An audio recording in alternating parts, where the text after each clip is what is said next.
விஜய் வெளியே வந்து 25வது நாள்ன்ற மாதிரி போஸ்டர் ஓட்டுற அளவுக்கு போயிடுச்சு. இவரோட மைண்டில் என்ன தான் இருக்குது? மக்கள் இப்போது மழை ஸ்டார்ட் ஆயிடுச்சு, ஸ்டார்ட் ஆகியுமே இன்னும் ஒரு சில இடங்களில் வந்து தண்ணி தேங்க ஆரம்பிச்சிச்சு. இப்போவே அதை பற்றின ஒரு இதுவோ இல்லை நம்ம ஒரு 41 பேர் செத்துட்டாங்க நம்மளால், அவங்கள நேரில் போய் பார்ப்போம், அட்லீஸ்ட் அதையாவது பண்ணுவோம் அப்படின்ற இதுவே இல்லாமல் 25 நாளும் எந்த ஒரு கட்சியே சைலண்ட் மோடில் போன மாதிரி இருக்குது. நைட் 9 மணிக்கு அவர் அந்த வீட்டில் ரூமில் போய் லாக் பண்ணாருன்னா காலையில் அவர் எப்போ எந்திரிச்சு வராரோ அப்போ தான் கான்டாக்ட் பண்ண முடியுங்கிறாங்க. அப்போ பொதுவாக அரசியல் சம்பந்தமான எல்லா டீலிங்குமே ஜான் ஆரோக்கியசாமி தான் பேசுறாரு. ஜான் மட்டும் தான் டீலிங். அப்போ ஆதவர்ஜினா புஷியானந்த்லாம் ஜான் மூலியமா தான் அவர்கிட்ட போக வேண்டியதாக இருக்கும். விஜய் அவங்க அப்பா அம்மா சந்திக்கிறா இருந்தா கூட இந்த மாதிரி அப்பாயின்மெண்ட் வாங்கிட்டு போகக்கூடிய அளவுக்கு தான் இன்னைக்கு விஜய் இருக்கு. இன்னொரு அதிர்ச்சிகரமாக ஒரு தகவல் சொல்றாங்க, நடக்கிற எதுவுமே விஜய்க்கு தெரியாதுன்றாங்க. டிவிகே விசஸ் டிஎம்கே இல்ல, டிவிகேக்குள்ளேயே தான் போட்டியா? டிவிகே விஸ் டிஎம்கே கிடையாது, டிவிகே விஸ் ஆதவர்ஜினா, டிவிகே விஸ் புஷியானந்த், டிவிகே விஸ் ஜான் அப்படின்ற மாதிரி இப்போ யாரும் சந்தேகமா பாத்துறாங்க. வங்காதா படம் பாத்தீங்களா? இல்ல யாரு ஃபைனல் ட்விஸ்ட் அப்படிங்கிற மாதிரி தான் ஓடிட்டு உள்ள 3 பேருக்குள்ள. கரூர் நம்ம அந்த மக்களுக்கு சார்பா நிறைய பேசியிருக்கோம், அந்த மக்கள் கூட நிக்கிறோம்னு கூட சொல்லலாம். ஆனா அந்த மக்கள்ல ஒரு சிலர் பேசுனது வந்து மிகப்பெரிய பாதிப்பை ஏற்படுத்திருக்குன்னு நான் நினைக்கிறேன். நீங்க விஜய் பார்க்க போனாலும் பரவாயில்ல, இறந்தாலும் என் பிள்ளை இருந்தாலும் பரவாயில்லப்பா, விஜய் என் பிள்ளை மாதிரி இருக்குன்னு 2வது நாள் ஏன் சொல்லல, 3வது நாள் ஏன் சொல்ல? 20 லட்சம் ரூபாய் போட போறதா சொல்றாங்க. இப்போ இங்க வந்து இவ்வளவு சீரியஸா போயிட்டு இருந்ததை வந்து அப்படியே டைவர்ட் பண்ணி தாய்லாந்துல ஸ்பீடுன்னு ஒரு யூடியூபர், அவர் இன்டர்நேஷனல் யூடியூபரை பிளாக் பண்ணுவார். அங்கே போய் தளபதின்னு சொல்லி அந்த பையன் ஒரு கெட்ட வார்த்தை சொல்லிட்டான் டக்குன்னு லைவ்லேயே. அதை இவங்களே ப்ரொமோட் பண்ணுறாங்க, நாங்கள் இன்டர்நேஷனல் வரைக்கும் தளபதிக்கு ஃபேன்ஸ் இருக்காங்க அப்படின்னு. இது மானமும் அறிவும் மனிதருக்கு அழகுன்னு பெரியார் சொன்னார். என்ன பண்ணிருக்காங்க இந்த பெரியார் கொள்கை தலைவர் வச்சிருக்கீங்க. அப்போ நீங்கள் வந்து மானமும் அறிவும் அவங்க பசங்க சொல்லி கொடுத்துருமா இல்லையா? இந்தியாவுடைய மானத்தை கப்பல் ஏற்றிருக்கீங்க, அறிவு அங்கே இல்லை. அப்போ மானமும் இல்லை, அறிவும் போச்சு. அரசியல் எப்படி பார்க்கணும்னு சொல்லி கொடுக்குறோம், படிப்பு சொல்லி கொடுக்குறோம் இல்லையா? சொத்து வச்சுட்டு போயிருக்கோம் இல்லையா?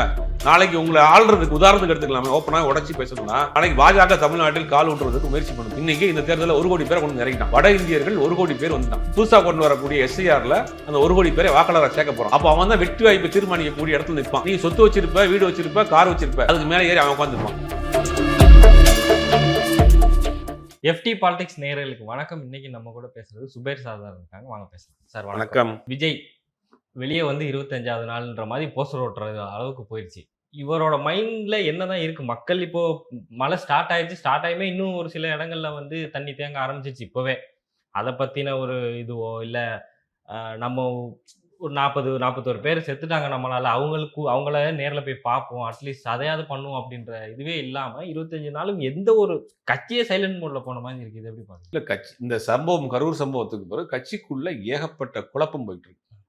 இப்போ புஷி ஆனந்த் என்ன சொல்றாருன்னா, ஜான் ஆரோக்கியசாமி சொன்னதுனால தான் நான் வந்து அங்கே வந்து தலைமறைவாக இருந்தேன், ஜான் ஆரோக்கியசாமி சொல்லி தான் அங்கே கரூர்லேருந்து கிளம்பி வந்தோம் அப்படின்னு மொத்த பழியும் தூக்கி அவங்க போடுறாரு. இப்போ என்ன சொல்றாங்கன்னா, உள்ளுக்குள்ள 3 குரூப்பாக இருக்கு. ஆதவர்ஜினா வந்து இப்போ கொஞ்சம் மனசு விட்டுட்டாரு. ஏன்னா வந்து எதா இருந்தாலும் நம்ம இம்மீடியட்டாக தளபதியை கான்டாக்ட் பண்ண முடியல. வயா வந்து நம்ம வந்து ஜான் ஆரோக்கியசாமி மூலியமாக தான் போக வேண்டியதாக இருக்குது. அப்படிங்கும்போது நம்ம இவ்வளோ செலவு பண்ணிட்டு இருக்கிறோம், நம்ம வந்து ஒரு ஏதாவது சிக்கல்னா கூட டேரெக்டாக பேச முடியலன்னு அவர் ஒரு பக்கம்.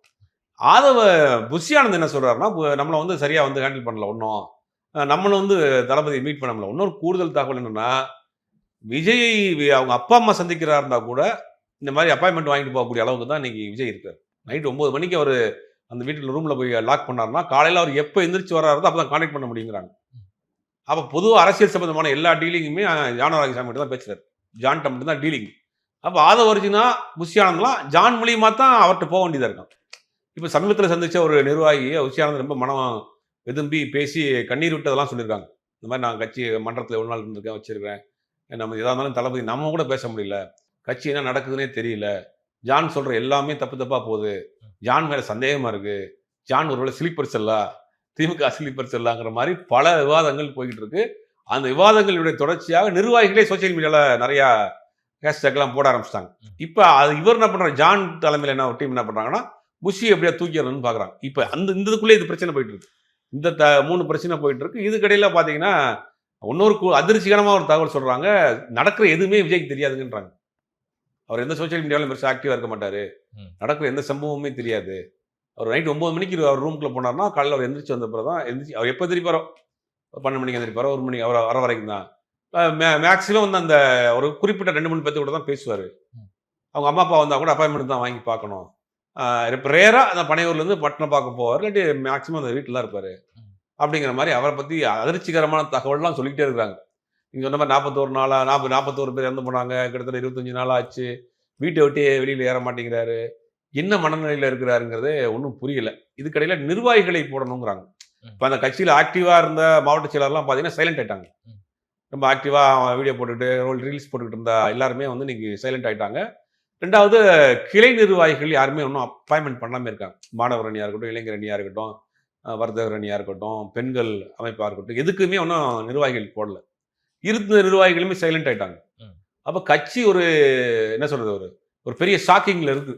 அது என்ன நடக்க போகுது அப்படிங்கிறது பெரிய கேள்விக்குறியா தான் இருக்கு. அப்போ டிவிகே விசஸ் டிஎம்கே இல்ல, டிவிகேக்குள்ளேயே தான் போட்டியா சார்? ஆமா, டிவிகே விஸ் டிஎம்கே கிடையாது, டிவிகே விஸ் ஆதவர்ஜினா, டிவிகே விஸ் புஷி ஆனந்த், டிவிகே விஸ் ஜான் அப்படின்ற மாதிரி. இப்போ யாரும் சந்தேகமா பார்த்துறாங்க. மங்காதா படம் பார்த்தீங்களா? இதில் யாரு ஃபைனலில் ட்விஸ்ட் அப்படிங்கிற மாதிரி தான் ஓடிட்டு இருக்கு உள்ள 3 பேருக்குள்ள. இதில் யார் ஸ்லீப்பர் செல்லு, யார் அந்த சூட்கேஸ் எடுத்துட்டு போறா, யார் கிளைமேக்ஸில் அர்ஜுன், யார் விஜய் அஜித்துங்கிற மாதிரி இந்த உள்ளுக்குள்ள இந்த பஞ்சாயத்து போயிட்டு இருக்கு. இவங்க தான் வந்து தமிழ்நாட்டை ஆட்சி செய்யணும்னு நினைக்கிறாங்க. வந்து இன்னும் 6 மாசத்துக்குள்ள தேர்தல் வரப்போகுது. இனி இந்த கட்டமைப்புகள்லாம் சரி பண்ணி உள்ள இருக்க பஞ்சாயத்தை தீர்த்து அதுக்கு பிறகு கரூருக்கு வேற போகணும், அந்த பஞ்சாயத்தை பார்க்கணும். இவ்வளவுக்கு பிறகுதான் அவங்க வந்து வர வேண்டியது இருக்கு. ஒட்டு மொத்தமாக ஒரே ஒரு சின்ன ஒரு இன்ஸ்டன்ட்ல அந்த கட்சி அப்படி மொத்தமா கொலாப்ஸ் ஆகி போய் தான் நிக்குது. இப்போ நம்ம கரூர் நம்ம அந்த மக்களுக்கு சார்பா நிறைய பேசியிருக்கோம், அந்த மக்கள் கூட நிக்கிறோம்னு கூட சொல்லலாம். ஆனா அந்த மக்கள்ல ஒரு சிலர் பேசுனது வந்து மிகப்பெரிய பாதிப்பை ஏற்படுத்தியிருக்குன்னு நான் நினைக்கிறேன். நீங்க எப்படி சொல்றீங்க? இல்ல, அது முழுக்க முழுக்க அது நரேஷன் செட்டிங் தான். அது இப்போ நீங்க 2வது நாள் 3வது நாள் ஏன் அந்த வீடியோ வரல? விஜய் பார்க்க போனாலும் பரவாயில்ல, இறந்தாலும் என் பிள்ளை இருந்தாலும் பரவாயில்லப்பா, விஜய் என் பிள்ளை மாதிரி இருக்குன்னு 2வது நாள் ஏன் சொல்லல? 3வது நாள் ஏன் சொல்லல? இந்த 20 லட்ச ரூபா போன பிறகு தானே சொல்றாங்க. 20 லட்ச ரூபா போன பிறகு இந்த மாதிரி அவங்க பார்த்தீங்களா, அவங்க தளபதி 20 லட்ச ரூபா கொடுத்தாரு இல்லையா, தளபதி கெட்ட பேர் ஆகி போச்சு, நீங்க வந்து தளபதிக்கு நல்லா செய்யணும்னு நினைச்சீங்கன்னா தளபதி பத்தி பேசுங்கன்னு சொல்லி கொடுத்து வீடியோ எடுத்து அந்த வீடியோவை அவர்கள் பரப்புறாங்க. இதுதான் உண்மை. ஆனா அது சொல்றதுக்கும் பெத்தவங்க தான் சொல்றாங்க, அப்படி சொல்றதுக்கும் ஒரு இது வேணும்ல. இல்ல சொல்லு, அப்ப வேற என்ன பண்றது? பணம் 10 செய்யும், பணம் 10 பறக்கும் அப்படிங்கிறதான் பார்க்க வேண்டியதா இருக்கு. உண்மையில அதிர்ச்சியா இருக்கு அந்த வீடியோக்கெல்லாம் பார்க்குறப்ப. என்னதான் நீங்க பணத்துக்காகவோ சொல்லி கொடுத்தோ ஏதோ நிர்பந்தத்துக்காக சொன்னாலும் கூட உயிர் இழப்பு ஏற்பட்டிருக்கு. ஒன்றும் வந்து அது ஒரு 20 நாள் கூட ஆகலை. நீங்க ரொம்ப கேஷுவலா வந்து என் புள்ள போனா போயிட்டு போகுதுன்னு சொல்றது எந்த அளவுல இருக்கிறோம், என்ன ஜெனரேஷன்ல இருக்கு? அது புதுசா வரக்கூடிய அந்த சின்ன பசங்க யாராவது சொல்லிட்டா கூட பரவாயில்ல. ஒரு வயதான ஒரு அம்மா, ஒரு தாய் பேசுறாங்க. தமிழ்நாட்டுல தாய் இந்த அளவுக்கு பேசுறாங்களாங்கிறதே பெரிய நமக்கு ஒரு அதிர்ச்சியா இருக்கு. என்னடா இப்படிலாம் இருக்காங்களா அப்படின்ற மாதிரி அதிர்ச்சியா இருக்கு. அதுக்கு பணம் 10 செய்யறது தான், வேற என்ன செய்ய முடியும்? இப்போ இங்க வந்து இவ்வளவு சீரியஸா போயிட்டு இருந்ததை வந்து அப்படியே டைவர்ட் பண்ணி தாய்லாந்துல ஸ்பீடுன்னு ஒரு யூடியூபர், அவர் இன்டர்நேஷனல் யூடியூபர், விளாக் பண்ணுவாரு. அங்க போய் தளபதின்னு சொல்லி அந்த பையன் ஒரு கெட்ட வார்த்தை சொல்லிட்டான் டக்குன்னு லைவ்லயே. அதை இவங்களே ப்ரொமோட் பண்றாங்க, நாங்க இன்டர்நேஷனல் வரைக்கும் தளபதிக்கு ஃபேன்ஸ் இருக்காங்க அப்படின்ற மாதிரி. இது எப்படி சார்? மானமும் அறிவும் மனிதருக்கு அழகுன்னு பெரியார் சொன்னார். என்ன பண்ணிருக்காங்க பெரியார கொள்கை தலைவராக வச்சிருக்கீங்க. அப்ப நீங்க வந்து மானமும் அறிவும் அந்த பசங்களுக்கு சொல்லி கொடுத்துருமா இல்லையா? இந்தியாவுடைய மானத்தை கப்பல் ஏற்றிட்டீங்க, அறிவு அங்க இல்லை. அப்ப மானமும் இல்லை, அறிவும் போச்சாங்க. அவன் கார்ல போறவனை நிப்பாட்டி டிவிக்கே அவனை போய் சொன்னா அவன் ஆயில் இப்படிதான் வருதுன்னு கேட்டான். அந்த வார்த்தையை கேட்டுட்டு அது மட்டும் இல்லாம ஹூஸ் திஸ்ன்னு கேட்கறான், சீஃப் மினிஸ்டர் ஆஃப் இந்தியான்றான். அவன் நாளைக்கு கூகுளில் போய் தேடி பார்த்து இது ஒரு சீஃப் மினிஸ்டர் ஆஃப் இந்தியான்னு போட்டிருந்தா நம்ம இந்தியாவை பத்தி என்ன நினைப்பான்? அப்ப இவங்க வந்து ஜிக்கே வந்து டஃப் கொடுக்குறாங்க. பாத்தீங்களா, எங்க தளபதி தான் ஜியோட இந்தியாவோட. அவங்க என்ன நினைச்சிட்டாங்கன்னா தமிழ்நாடு ஒரு நாடுன்னு நினைச்சிட்டாங்க. தமிழ்நாடுன்னு பேர் இருக்குல்ல, அப்ப என்ன நினைச்சிட்டாங்க, இது ஒரு நாடு போல, தனியா ஒரு நாடு. இது இந்த நாட்டுக்கு வந்து இவர் தான், நம்ம தளபதி தான் வந்து பிரைம் மினிஸ்டர் போல. பிரைம் மினிஸ்டர் யாரு, சீஃப் மினிஸ்டர் யாரு கூட தெரியாம இருக்காங்க. இவங்க கையில் ஆட்சி அதிகாரத்தை கொடுத்து என்ன ஆகும்? நேற்று ஒரு தொலைக்காட்சி வாரத்தில் பேசுறப்ப, நாளைக்கு சட்டமன்றத்துக்கு போறப்ப 1 லட்சம் பேர் சேர்ந்து நிறையா பண்ணுவீங்க அப்படின்னு. அப்ப போலீஸ் எங்க கையில் வந்துடும்னா நாங்க போலீஸை வச்சு சமாளிப்போம் அப்படின்றான். இந்த மாதிரி தான் அவங்களுக்கு வந்து புரிதல் இல்லாம இருக்கு. ஒன்றும் ரசிக மனப்பான்மையோடு தான் இருக்காங்க. இப்ப அஜித்தை பார்த்து எப்படி கடவுளே அஜித்தேன்னு கத்துனாங்களோ அதுக்கும் இதுக்கு வித்தியாசம் இல்லையே. ஒரு கிரிக்கெட் ஸ்டேடியத்துல அஜித்தை பார்த்து கடவுளை அஜித்துன்னு கத்துறப்ப இந்த ஒரு தாய்லாந்துல போய் பண்ண சம்பவம் வந்து ஒட்டுமொத்தமாக வந்து ஒரு ரசிக மனப்பான்மையில தான் இருக்காங்க. அவன் பிரைம் மினிஸ்டர் யாரு, சீஃப் மினிஸ்டர் யாரு, இந்தியா ஒரு நாடு, தமிழ்நாடு ஒரு நாடா, தமிழ்நாடு ஒரு மாநிலமா, இதுவுமே தெரியல அவனுக்கு. வந்தவன்ட்டு சொன்னா அவனுக்கு புரியுமா முதல்ல தமிழ்ல? இது கூட தெரியாம இந்த ரோட்ல பைக் போயிட்டு போறப்ப வீலிங் பண்ணுவாங்க பாருங்க. அந்த மாதிரி தாய்லாந்துல போய் சம்பவம் பண்ணியிருக்காங்க. அது பெரிய இதாக போகுது. அது பெருமையாக வேற பேசிக்கிறாங்க. பார்த்தீங்களா, இந்த ஸ்பீடு கொண்டு போய் எங்கள் மானத்தை கப்பலை ஏற்றிட்டோம் அப்படின்ற மாதிரி அங்கே பேசிட்டு இருக்கானுங்க. இது ஒட்டுமொத்தமாக சோசியல் மீடியா முழுவதுமே அவனை வச்சு செய்கிறானுங்க. அது வந்து பெருமை. இது என்ன காமெடினா, அவங்கள வச்சு செய்கிறது கூட தெரியாமல் பெருமை நினச்சிட்டு இருக்காங்க. வச்சு ஓட்டுறானுங்க, கேள்வி கேட்குறாங்க, கிண்டல் பண்ணுறாங்க கூட தெரியாமல்.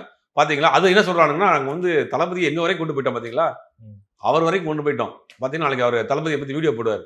தளபதி அவரை பற்றி தெரிஞ்சிருச்சு. நாளைக்கு அப்போ இன்னியாச்சு தமிழ்நாட்டுக்கு வர்றப்ப வந்து தளபதி வருவார், தளபதியை பார்ப்பாருங்கிற மாதிரி ஒவ்வொன்றும் ஆளுங்க ஒரு கதை சொல்லிட்டு இருக்காங்க. ஒன்றும் வந்து அரசியல் பக்குவப்படாத, அரசியல் படுத்தாத ஒரு கூட்டம். அதான் நம்ம மாதிரி நிறையா தொடர்ந்து சொல்லிட்டு இருக்கோம். இவர்கள் கையில் ஆட்சி அதிகாரம்ங்கிறது சிறு குழந்தை கையில் கொடுக்கக்கூடிய ஒரு கூர்மையான ஆயுதம் மாதிரி. அதுவும் குத்திக்கிறோம், அடுத்தவங்களையும் காலி பண்ணிடும். அப்போ இவர்கள் பக்குவப்படாத ஒரு கையில் ஆட்சி அதிகாரம் வர்றது ஆபத்து. ஏன்னா தமிழ்நாடு இந்தியா முழுவதும் இருக்கக்கூடிய பல மாநிலங்களுக்கு முன்னோடி மாநிலமாக இருக்குது. பல விஷயங்கள் நம்ம முன்னேறி இருக்கிறோம். மாவட்டத்துக்கு ஒரு மருத்துவக் கல்லூரி, மருத்துவமனை, உயர்கல்வியில் பெண்களுக்கான முன்னேற்றம்ங்கிறது இந்தியாவில் நம்பர் 1ல் இருக்கிறோம். உள்நாட்டு உற்பத்தியில் தமிழ்நாடு 2வது இடத்துல இருக்குது. முதல்ல மகாராஷ்டிரா இருக்குது, தமிழ்நாடு 2வது இடத்துல இருக்குது. கல்வியில் சிறந்த மாநிலமாக இருக்குது, பொருளாதார வளர்ச்சி சிறந்த மாநிலமாக இருக்குது. நமக்கு பெரிய விஷயம் பண்ணி வச்சுருக்கோம் 50 வருஷத்தில். இவனுங்க வந்து ஏதாவது உடச்சி விட்டு போயிட்டாங்கன்னா ரொம்ப பெருமை. ஓரமாக போய் விளையாடுங்கடா, படத்தை பாருங்கடா, விசில் அடிங்கடா, கோவில் தேட்டருக்கு போங்க, சேர உடைங்க, ஆட்சி அதிகாரத்துக்குலாம் அவங்களால பண்ண முடியாதுன்னு சொன்னாலும் உங்களுக்கு வரவே இல்லை, சொன்னாலும் கேட்க மாட்டேங்கிறாங்க. நாங்கள் வந்து எங்களுக்கு போட்டி வந்து டிஎம்கே தான், நாங்கள் வந்து டிஎம்கே அப்படின்ற மாதிரி டிவிகே டிவிகேன்னு கத்திக்கிட்டு மரத்து மேலே எதுக்கு வச்சுக்கிட்டு 41 உயிர் போய் ஒரு விளையாட்டுத்தனமான ஒரு அரசியலாக தான் இருக்குது. இது வந்து ஆபத்தான அரசியல். விளையாட்டுத்தனமான அரசியலை காட்டிலும் ஆபத்தான அரசியல். அரசியல் படுத்த தவறியதன் விளைவு தான். அவங்க வீட்டில் என்ன பண்ணுறோம், ஒரு குழந்தைக்கு ட்ரெஸ் வாங்கி கொடுக்குறோம், படிப்பு சொல்லிக் கொடுக்குறோம், சொத்து வச்சுட்டு போகிறோம். ஆனால் அரசியல் சொல்லிக் கொடுக்காம பாருமே. அரசியல் சாமானியனுடைய அரசியல் அதிகாரத்தை நீங்கள் புரிஞ்சுக்கிறாம விட்டுட்டீங்கன்னா நீங்கள் உங்களுடைய உரிமையில் பூரா பறி போயிட்டே இருக்கு.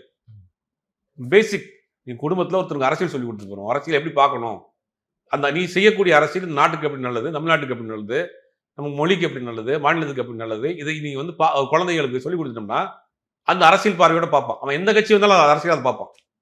அரசியல் எப்படி பார்க்கணும்னு சொல்லி கொடுக்கணும். படிப்பு சொல்லி கொடுக்குறோம் இல்லையா, சொத்து வச்சுட்டு போயிருக்கோம் இல்லையா. நாளைக்கு உங்களை ஆள்றதுக்கு உதாரணத்துக்கு எடுத்துக்கலாமே, ஓப்பனாக உடச்சி பேசணும்னா நாளைக்கு பாஜக தமிழ்நாட்டில் கால் விட்டுறதுக்கு முயற்சி பண்ணுது. இன்னைக்கு இந்த தேர்தலில் 1 கோடி பேரை கொண்டு இறக்கிட்டான். வட இந்தியர்கள் 1 கோடி பேர் வந்துட்டான். புதுசாக கொண்டு வரக்கூடிய எஸ்ஐஆர்ல அந்த 1 கோடி பேரை வாக்காளராக சேர்க்க போறான். அப்போ அவன் தான் வெற்றி வாய்ப்பை தீர்மானிக்கக்கூடிய இடத்துல நிற்பான். நீ சொத்து வச்சிருப்ப, வீடு வச்சிருப்ப, கார் வச்சிருப்ப, அதுக்கு மேலே ஏறி அவன் உட்காந்துருப்பான். ஒரு பெரிய ஆபத்து. அப்ப அந்த அரசியல் புரிதலை நம்ம வந்து சொல்லிக் கொடுக்கணும். நம்மளோட சொத்தை காப்பாற்றிக்கணும், நம்மளுடைய படிப்பை காப்பாற்றிக்கணும், நம்ம மாநிலத்தை காப்பாற்றிக்கணும், மொழியை காப்பாற்றிக்கணும்னா அரசியல் பார்வை உனக்கு வேணும். அதை விட்டுட்டு நீங்க வந்து தற்கொலைத்தனமா போய் ரோட்ல போறவரெல்லாம் நீங்க வந்து டிவி கேட்க போனா அதுக்கு எதுக்கு போடணும்ன்ற உங்களுடைய அரசியல் பார்வை என்ன, அரசியல் நோக்கம் என்ன, அரசியல் கொள்கை என்ன? நானும் இன்னைக்கு எவ்வளவு போயிட்டு இருக்கு. 1 கோடி பேர் இந்த மாதிரி வாக்களிக்க போறான். எவ்வளவு பெரிய ஆபத்து. தமிழ்நாட்டில் 8 கோடி பேர்ல 1 கோடி பேர் வந்து வட இந்தியன் வாக்களிக்க போறான். அப்ப அவன் என்ன அரசியலுக்கு செய்வான்? அப்ப இன்னும் கொஞ்சம் மேஜரா இன்னொரு 2 5 வருஷம் 10 வருஷம் ஆச்சு, மேஜரா அவங்க வந்துட்டானா இந்தியை கொண்டு வாங்கம்மா, நாங்கள் அதிகம் மேஜராக இருக்கோம், எங்களுக்கு பேசுறதுக்கு இந்தியில் போர்டில் வைம்மா, இந்தியில் பேசும்மா. நீங்கள் கடையில் போய் டீ குடிக்க போனால் கூட இந்தியில் கேட்டால் டீ குடிக்கணும். இந்த ஒரு ஆபத்தில் இருக்குது. இது அறியாமல் இவனுங்க வந்து போட்டு விளையாண்டுட்டு இருக்காங்க. அப்போ அரசியலை இப்போ ரொம்ப ரொம்ப ரொம்ப ரொம்ப நம்ம வந்து பக்குவமாக பார்க்க வேண்டிய கட்டாயத்தில் இருக்கோம். இன்னைக்கு பாஜக இந்தியா முழுவதும் தன்னுடைய கண்ட்ரோலை கொண்டு போயிடுச்சு. விரல் விட்டு எண்ணக்கூடிய சில மாநிலங்கள் மட்டும்தான் அவங்க கண்ட்ரோலில் இல்லை. இது தமிழ்நாட்டுக்குள்ள எப்படியா கால் பதிக்க பார்க்குறாங்க. அப்போ விஜயை வைத்து ஓட்டை பிரிக்கக்கூடிய வேலையை பார்க்குறாங்க. விஜய்க்கு பின்னாடி ரசிகர் கூட்டம் இருக்குது, அந்த ஓட்டை பிரித்து விடணும் அப்படிங்கிறது விஜய் வச்சு பார்க்குறாங்க. இது நமக்கு வந்து ரொம்ப முக்கிய ஆபத்தான தேர்தலாக இருக்குது. இந்த தேர்தல் திமுக மீது 1000 விமர்சனம் இருக்கட்டும், 1000 குளறுபடிகள் இருக்கட்டும், இருந்தாலும் கூட அங்கே அது ஒரு அடிப்படை கட்டமைப்பு கூட்டணி இருக்கு. இங்கே என்ன இருக்கு? அதே அரசியலை அதிமுக செய்ய தவறிச்சுங்கிறதான குற்றச்சாட்டு. திமுக அளவுக்கு நீங்கள் பாஜகவையோ தமிழ்நாட்டின் உரிமையோ மாநில நலனையோ நீங்கள் எதிர்த்து உங்களுக்கு போட்டிருப்பாங்களே மக்கள். அந்த மாதிரி இருக்கிற வரைக்கும் அதிமுக ஏன் நம்பர் 1 இருந்துச்சு? திமுக வரவே முடியலையே. ஏன்னா அவங்க எல்லா விஷயத்திலும் சமரசம் இல்லாமல் இருந்தாங்க. அதுக்கு நிறைய சம்பவங்களை சொல்லிட்டு போகலாம். நெய்வேலி டெக்லேட் கார்பரேஷன் இருக்கு இல்லையா, அது வந்து நவரத்ன அந்தஸ்து பெற்றுச்சு. நவரத்ன அந்தஸ்து பெற்ற பிறகு அதை வந்து ஷேர் கொடுத்தாங்க, பிரைவேட் லிமிடெட் ஆகி ஷேர் கொடுத்தாங்க. அப்போ வந்து மேஜர் ஷேரை வந்து வட இந்திய நிறுவனங்கள் வாங்குறதுக்கு தயாராச்சு. அப்போ வட இந்திய நிறுவனங்கள் மேஜர் ஷேர் வாங்கினா அங்கே இருக்கக்கூடிய ஒப்பந்த தொழிலாளர்களுக்கு பாதிப்பு வரும். வேலை பார்க்குறவங்க தமிழர். அப்போ இந்த அம்மா என்ன பண்ணுறாங்க அப்படின்னா, என்எல்சியினுடைய மேஜர் ஷேரை வந்து தமிழ்நாடு அரசாங்கம் வாங்குச்சு. கவர்மெண்ட் இருக்கு, தமிழ்நாடு கவர்மெண்ட்ட என்எல்சியினுடைய மேஜர் ஷேர் இருக்கு. அப்போ நம்ம வந்து ஒரு ஒன் ஆஃப் த கவர்மெண்ட் சைடில் அங்கே இருக்கிறோம். மெம்பர் பார்ட்னரா இருக்கும், மெம்பர் கிடையாது, பார்ட்னரா இருக்கும். அப்படிங்கும்போது அந்த ஒரு அந்த அந்த இடத்துல ஸ்ட்ராங்கா இருந்தாங்கல்ல. இப்போ நீங்க ஓபிஎஸ் இருக்கப்ப என்ன பண்ணாரு, வெளி மாநிலத்தை சேர்ந்தவர்கள் தமிழ்நாட்டில் வேலைக்கு வரலாங்கிற ஒரு ஜீவோ போடுறாரு. அப்போ வந்து டிஎன்பிசி எழுதலான்ட்டான். டிஎன்பிசி எழுதி பல பேர் வேலைக்கு வந்துட்டான். மன்னார்குடியிலையும் தூத்துக்குடியிலையும் திருநெல்வேலியிலையும் ஈபிலையும் ரோட் போடுற இதுலையும் வந்து நிறைய பேர் வெளி மாநிலத்தை சேர்ந்த வேலைக்கு வந்துட்டான். அதுக்கு பிறகு இந்த ஆட்சி வந்த பிறகு எல்லாரும் சேர்ந்து கூட்டணி கட்சி எல்லாம் சேர்ந்து அந்த ஜியோ ரத்து பண்ணுங்க, நீங்க டிஎன்பிசி எழுதுனா கம்பல்சரி தமிழ்ல ஒரு பேப்பர் எழுதி ஆகணுங்கிற கொண்டு வந்தாங்க. இதெல்லாம் சிக்கல் இருக்கு. இதெல்லாம் தெரியாம போற போக்குல வந்துட்டு ஒரே நாள்ல வந்து ஒரு முதலமைச்சர் சினிமாவா இது ஒரு பாட்டுல வந்து மாத்திரலாம், படத்துல வந்து ஒரு கேட்டை உடச்சு உள்ள போயிடலாம். அவரும் வீட்டை விட்டே வெளியே வர்றது கிடையாது. நேராக ஜான ஆரோக்கியசாமி எப்படியாவது நம்மளை காப்பாற்றிடுவாரு. ஜான ஆரோக்கியசாமியுடைய அறிவு திறமையால நேர பனையூர்லேருந்து நேரம் கொண்டு போய் இதில் உட்கார வச்சிருவாரு அப்படின்னு அவர் ஒரு அறியாமையில் இருக்காரு. இது வந்து இந்த அரசியல் தான் ஆபத்தான அரசியல் நம்ம மாதிரியான நாட்கள் தொடர்ந்து சொல்லிட்டே இருக்கும். ஆனா ஜான் ஆரோக்கியசாமியை தாண்டியும் ஒரு நபர் இருக்கார், ஜெகதீஷ். அவர் தான் வந்து விஜயை டோட்டலா கண்ட்ரோல் பண்றது, இந்த மாதிரி விஷயங்களுக்கெல்லாம் ரொம்ப டிலே பண்றது அவர்னால தான் அப்படின்ற மாதிரி ஒரு டாக் இல்லை, ஜெகதீஷ் வேற டிபார்ட்மெண்ட் பார்த்துக்கிறாரு. அந்த டிபார்ட்மெண்ட்டுக்குள்ள யாரும் போக மாட்டாங்க. அதனால வந்து ஆரம்பத்துல இருந்து அந்த டிபார்ட்மெண்ட் அவர் மட்டும் தான் பார்க்குறாரு. அதனால அந்த அரசியல் ரீதியாக ஜான், பர்சனல் வந்து ஜெகதீஷ். அந்த அந்த பர்சனல் டீலிங் வந்து யாருக்குமே தெரியாது. அது தனிப்பட்ட டீலிங். அது அவர் பர்சனல் மேட்டர். அவர் எங்கே வேணாலும் போறாரு, யாரு கூட வேணாலும் தீபாவளி கொண்டாடுறாரு, யாரு கூட வேணாலும் புண்ணிய வச்சு கொஞ்சட்டும், அது நமக்கு தேவையில்லை. அது ஒரு பர்சனல் மேட்ரு. நம்ம அரசியலுக்கு வந்தாங்கிறதுக்காக அதெல்லாம் பேச வேண்டிய அவசியம் இல்லை. அது ஜெகதீஷ் பார்த்துக்கிறாரு. அந்த வேலையை அவர் ஜெகதீஷ் பார்த்துக்கிறாரு. அரசியல் ரீதியான வேலையை மட்டும் தான் ஜான் பார்க்குறாரு. இதுலேயே வந்து ஜெகதீஷுக்கும் ஜானுக்குமே எந்த கனெக்ஷன் கிடையாது. ஜெகதீஷ் வந்து அவர் பர்சனல், இவர் வந்து பொலிட்டிக்கல். இவங்க ரெண்டு பேரும் இப்போ என்ன செய்யணும் தெரியாம இருக்கிறாங்க. இதுதான் டிவிக்கு நிலைமை. ஆனா அந்த கட்சி கூட்டங்களா இருக்கட்டும், இந்த மாதிரி ரோட் ஷோலையும் ஜெகதீஷ் இருக்காரு, அந்த வண்டி உள்ள ஜெகதீஷ் இருக்காங்க. அப்புறம் கரூர்ல சில பேர் சொல்றாங்க சிபிஐ என்னை கூப்பிட்டு விசாரிங்கன்னு வாண்டடா போறாங்க சில பத்திரிகையாளர்கள் வந்து. ஏன்னா அந்த வண்டி உள்ள டைரக்டர் இருந்தாரு அப்படின்ற மாதிரி நம்ம சொல்றோம். வண்டிக்குள்ள டைரக்டர் இருந்தாரா, ஆக்ட்ரஸ் இருந்தாங்களா, இல்லை வந்து யாரை மதுரையில் ஏர்போர்ட்லேருந்து இறக்கி காரில் கூட்டு போய் வண்டியில் ஏற்றினாங்க, வேற என்ன பொருட்கள்லாம் உள்ளே இருந்துச்சு, அப்புறம் எதுக்கு வந்து நாமக்கல்ல வாய் குளறி பேசினாரு, அதுக்கு பிறகு அவருக்கு என்னென்ன ஜூஸ் கொடுத்தாங்களா, மோர் கொடுத்தாங்களா, எலுமிச்சம்பழம் முடிஞ்சு கொடுத்தாங்களா, திருப்பி எப்படி எந்திரிச்சு ஃப்ரெஷ் ஆனார் அப்படிங்கிறதெல்லாம் தெரியாது. இதெல்லாம் வரக்கூடிய தகவல் கற்பனை. ஆனால் விசாரணையே தெரியும். வேனுக்குள்ள இருக்கக்கூடிய சிசிடிவி ஃபுட்டேஜ் எடுத்தோம்னா யார் கூட இருந்தீங்க, எத்தனை சாப்பிட்டீங்க அப்படிங்கிறத தோண்டி எடுப்பாங்களா இல்லையா, அப்போ தான் தெரியும் இருக்கு. அப்போ விசாரணை முடிகிற பிறகு தெரியும். வசமா போய் இவரே மாட்டிக்கிட்டார். சிபிஐ விசாரணை எப்படி இருக்கு? சிபிஐ விசாரணைக்கு இவர் கூப்பிடுறாங்க, நீங்க வாங்க ஒரு 6 மணி நேரத்துக்கு போய் உட்காந்துருப்பாரா, ஏசி இல்லாமல் உட்காருவாரா, வேர்தை தொடச்சி விடுறதுக்கு கையில் ஒரு டச்சப் இல்லாமல் உட்காருவாரா, கேரவன் இல்லாமல் சிபிஐ ஆஃபீஸ்க்கு போகிறேன் கேரவன் கொண்டு வர சொல்ல கேட்பாரா அவரு? கேரவனுக்கு போகிறேன், இல்லாட்டி சிபிஐ ஆஃபீஸர் நேரம் வீட்டுக்கு வந்துருங்க, R2A வந்து நம்ம பனையூரில் மீட் பண்ணிடலாம். R2A காலையில் எழுந்திரிக்க மாட்டாப்புல, சாயங்காலம் மத்தியானம் வச்சுக்கலாம், ஒரு 3-4 மணிக்குள்ள முடிச்சிருங்க அப்படின்னு இவர் அப்பாயின்மெண்ட் கொடுப்பாரா சிபிஐ ஆஃபீஸருக்கு? நடக்கும்போது இனிமேல் பாருங்க என்ன நடக்குது. விசாரணை வளையத்துக்குள்ள போனா விசாரணைங்கிறது பயங்கரமா இருக்கும். பயங்கரமா இருக்கிறப்ப நிறைய செய்திகள் வெளியில வரும். நேரத்துக்கும் பதிலுக்கும் ரொம்ப நன்றி.